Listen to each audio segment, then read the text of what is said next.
আমার নাম আকাশ, আর আমার ছোটবেলার কথা মনে পড়লে এখনো মনটা একটু আনচান করে।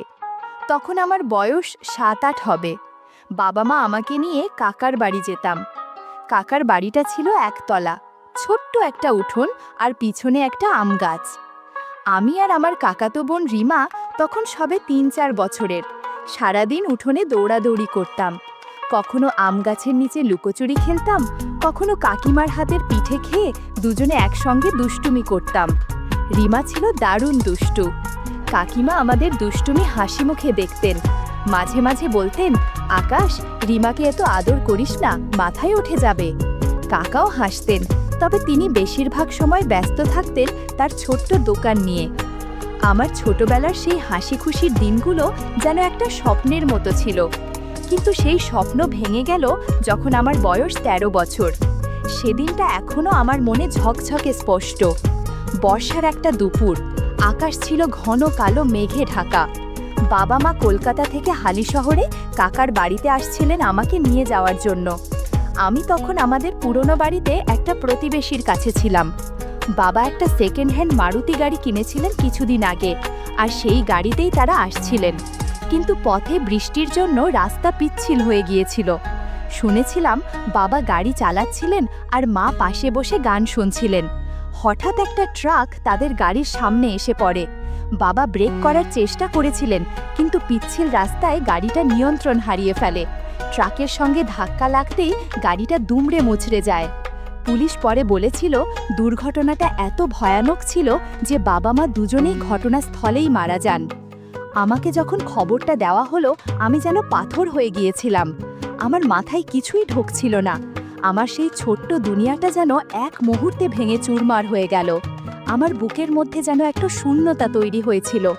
প্রতিবেশী আন্টি আমাকে জড়িয়ে ধরে কাঁদছিলেন, কিন্তু আমার চোখ দিয়ে এক ফোঁটা জলও বেরোলো না। আমি শুধু চুপ করে বসেছিলাম। মনে হচ্ছিল আমি একটা স্বপ্ন দেখছি, যেখান থেকে জেগে উঠলেই আবার বাবা মাকে দেখতে পাবো। কিন্তু সেই স্বপ্ন আর ভাঙল না। বাবা মায়ের শেষকৃত্যের সময়ে আমি হালিশহরে কাকার বাড়িতে গিয়েছিলাম। কাকা আমাকে বুকে জড়িয়ে বলেছিলেন, আকাশ, তুই চিন্তা করিস না, আমরা আছি তোর সঙ্গে। কিন্তু কাকিমার মুখে তখনও সেই হাসিটা ছিল না যেটা আমি ছোটবেলায় দেখতাম। তিনি চুপচাপ সব কাজ সামলাচ্ছিলেন, কিন্তু আমার দিকে তাকালে তার চোখে একটা অদ্ভুত দূরত্ব দেখতাম। বাবা মা চলে যাওয়ার পর আমার আর কোথাও যাওয়ার জায়গা ছিল না। আমাদের পুরনো বাড়িটা ভাড়ায় দেওয়া হয়েছিল, আর সেই টাকায় আমার পড়াশোনা চলতো। কাকা আমাকে বললেন, আকাশ, তুই এখন থেকে আমাদের সঙ্গে থাকবি। আমি তখন ১৩ বছরের কিশোর। মনের মধ্যে দুঃখ আর অভিমান নিয়ে হালিশহরে কাকার বাড়িতে চলে আসি। কাকার বাড়িটা ছিল সেই একতলা বাড়ি, তবে এখন আর আগের মতো উঠোনে আম গাছের ছায়ায় খেলার দিন ছিল না। বাড়িটা একটু জরাজীর্ণ হয়ে গিয়েছিল। দেয়ালে স্যাঁতস্যাঁতে দাগ, আর কাকার দোকানের ব্যবসাও তেমন ভালো চলছিল না। প্রথম কয়েক মাস কাকা আমার সঙ্গে খুব যত্ন নিয়ে কথা বলতেন। তিনি আমাকে কলেজে ভর্তি করে দিলেন, আমার জন্য বইপত্র কিনে দিতেন। কিন্তু কাকিমার ব্যবহার আমাকে ক্রমশ অস্বস্তিতে ফেলত। তিনি আমাকে দেখলেই যেন মুখ গোমড়া করে ফেলতেন। আমি যখন ঘরে ঢুকতাম, তিনি চুপ করে যেতেন বা অন্য কাজে ব্যস্ত হয়ে পড়তেন। একদিন রাতে খেতে বসে আমি বললাম, কাকিমা, আজ মাংস রান্না করেছো তো? তিনি আমার দিকে তাকিয়ে একটু থেমে বললেন, আকাশ, এখন তো তুই বড় হচ্ছিস, আমাদেরও তো সংসার চালাতে হয়, প্রতিদিন মাংস খাওয়া যায় নাকি? তার গলার স্বরে একটা তীক্ষ্ণতা ছিল, যেন আমি কোনো অপরাধ করে ফেলেছি। আমার বুকের মধ্যে যেন কেউ ছুরি চালিয়ে দিল। আমি চুপ করে মাথা নিচু করে ডাল ভাত খেয়ে উঠে গেলাম। আমি বুঝতে পেরেছিলাম আমি এই বাড়িতে অতিথি, কোনো স্থায়ী জায়গা আমার এখানে নেই। রিমার সঙ্গে আমার সম্পর্কও ধীরে ধীরে বদলে গেল। ছোটবেলায় যে রিমা আমার পিছু পিছু ঘুরত, আমার শার্ট ধরে টানত, সে এখন একটু বড় হয়েছে। তখন তার বয়স ৯-১০ বছর হবে। সে আর আগের মতো আমার সঙ্গে দুষ্টুমি করত না। আমি যখন তাকে কিছু বলতে যেতাম, সে লাজুক হাসি দিয়ে চুপ করে থাকত। একবার আমি তাকে বললাম, রিমা, চল উঠোনে গিয়ে লুকোচুরি খেলি। সে শুধু মাথা নেড়ে বলল, না আকাশদা, আমার পড়া আছে। তার চোখে একটা দূরত্ব ছিল, যেন সে আমাকে এড়িয়ে চলছে। আমি বুঝতে পারিনি এটা তার লজ্জা না কাকিমার প্রভাব। কাকিমা মাঝে মাঝে রিমাকে বলতেন, তুই আকাশের সঙ্গে বেশি মিশিস না, ও এখন বড় হয়েছে। এই কথাগুলো আমার কানে এসে পৌঁছাতো আর আমার মনে হতো আমি এই বাড়িতে একা হয়ে যাচ্ছি। রিমার এই দূরে সরে যাওয়া আমাকে আরও একা করে দিল। একদিন আমি ঠিক করলাম আমি আর এখানে থাকবো না। আমার পড়াশোনার জন্য বাবা মায়ের বাড়ির ভাড়ার টাকা আসতো, আর আমি একটা ছোট্ট চাকরির জন্য আবেদন করেছিলাম। কলেজ শেষ হওয়ার পর আমি কলকাতায় চলে আসার সিদ্ধান্ত নিলাম। কাকাকে বললাম, কাকা, আমি এখন নিজের পায়ে দাঁড়াতে চাই। কাকা একটু দুঃখ পেলেন, কিন্তু বললেন, ঠিক আছে আকাশ, তুই যা ভালো বুঝিস। কাকিমা কিছু বললেন না, শুধু মাথা নাড়লেন। আমি বুঝলাম তিনি হয়তো খুশি হয়েছেন যে আমি চলে যাচ্ছি। রিমা আমার দিকে তাকিয়েছিল, তার চোখে একটা কথা ছিল, কিন্তু সে মুখে কিছু বলল না। আমি আমার ব্যাগ গুছিয়ে অজানার উদ্দেশ্যে রওনা দিলাম, আর পিছনে ফেলে এলাম সেই বাড়ি যেখানে আমার ছোটবেলার স্মৃতি ছিল। শহরে পা রাখার প্রথম দিনগুলো ছিল যেন একটা দুঃস্বপ্ন। আমার কাছে থাকার জায়গা ছিল না। প্রথম রাতটা আমি শহরের একটা বাসস্ট্যান্ডের বেঞ্চে কাটিয়েছিলাম। রাতের ঠান্ডা বাতাস আমার শরীরে কাঁপুনি ধরিয়ে দিচ্ছিল, আর পাশ দিয়ে বাসের হর্ন আর মানুষের হাত ডাক আমার মাথায় হাতুড়ি পিটছিল। আমার পকেটে কিছু টাকা ছিল, তাই দিনের বেলা একটা পুরনো পানবিড়ির দোকানে গিয়ে চা আর দুটো পাউরুটি খেয়ে পেট ভরালাম। কিন্তু রাত হলেই আমার বুকের মধ্যে ভয় ঢুকে যেত। কোথায় ঘুমোবো, কিভাবে বাঁচবো? আমার মাথায় বাবা মায়ের সেই দুর্ঘটনার দৃশ্য ভেসে উঠত, আর আমি নিজেকে বোঝাতাম, আকাশ, তুই একা নোস, তুই পারবি। কয়েকদিন পর আমি শহরের একটা বস্তিতে আশ্রয় পেলাম। একটা ছোট্ট টিনের চালের ঘর, যেখানে আরও ৬-৭ জন মানুষের সঙ্গে আমাকে থাকতে হতো। ঘরটা ছিল অন্ধকার, দেয়ালে স্যাঁতসেঁতে দাগ, মেঝেতে শুধু একটা পাতলা প্লাস্টিক পাতা। গরমে ঘরের ভিতরটা যেন উনুন, আর বর্ষায় টিনের চাল দিয়ে টপ টপ করে জল পড়ত। ঘরের এক কোণে একটা ভাঙা ল্যাট্রিন, যেখানে গিয়ে মুখে কাপড় চাপা দিয়ে কোনো মতে প্রয়োজন মেটাতে হতো। বস্তির গন্ধটা ছিল অসহ্য। নোংরা ড্রেনের দুর্গন্ধ, পচা খাবারের গন্ধ, আর মানুষের ঘাম মেশানো একটা ভ্যাপসা আবহাওয়া। রাতে ঘুমোতে গেলে পাশের লোকের শ্বাসের শব্দ, কারোর গোঙানি আর বাইরে কুকুরের ডাক আমাকে জাগিয়ে রাখত। আমার মনে হতো আমি যেন কোনো জেলখানায় বন্দী।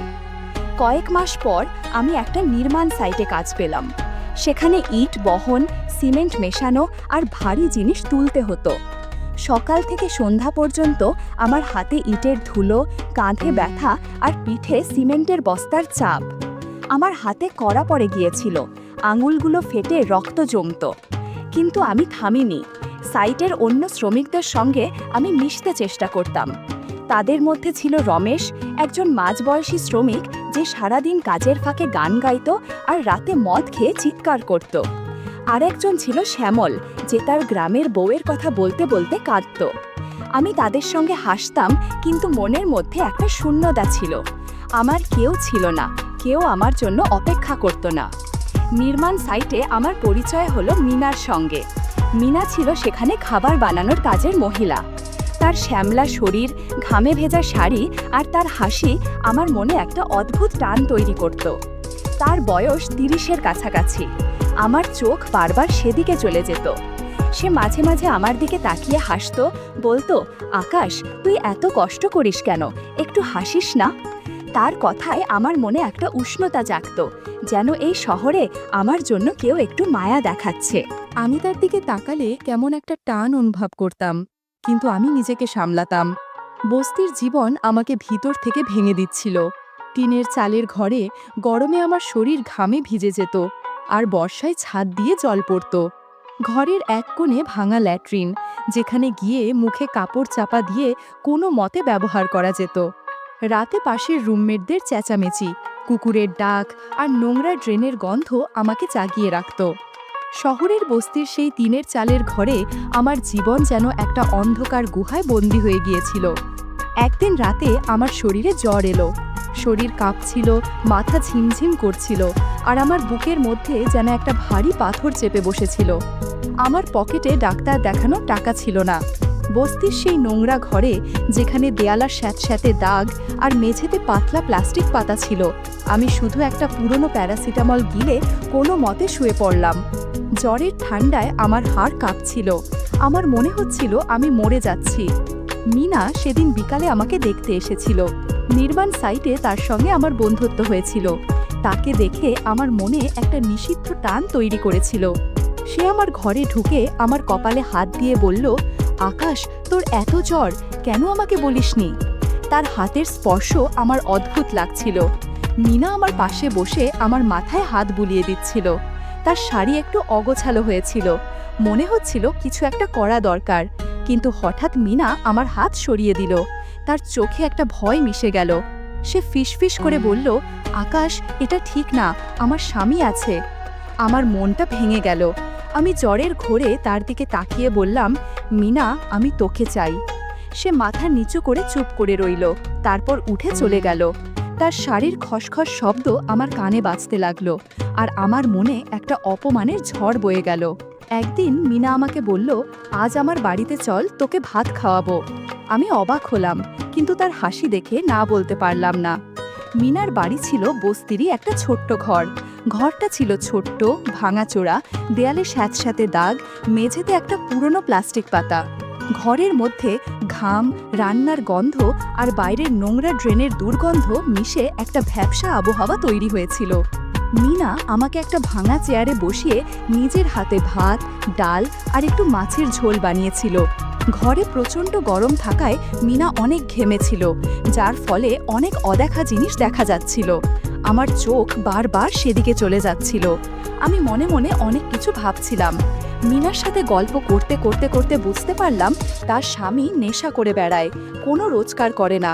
এদিকে মিনার টাকায় ঘুরে বেড়ায়, যে কারণে মিনা অনেক একাকিত্ব বোধ করছিল। নিজের মনের সুখ কারো কাছে পাচ্ছে। সুযোগ বুঝে আমি মিনাকে বললাম, আমি তোর সাথে আছি, তোর যা রাখবে আমি তোকে দিব। ধীরে ধীরে আমাদের মাঝে দূরত্ব কমতে থাকে। বস্তি ঘরের মধ্যে অনেক কিছু ঘটতে থাকে আমাদের মাঝে। সারা রাত ওর সাথে সময় কাটিয়ে বাড়ি ফিরে যাই।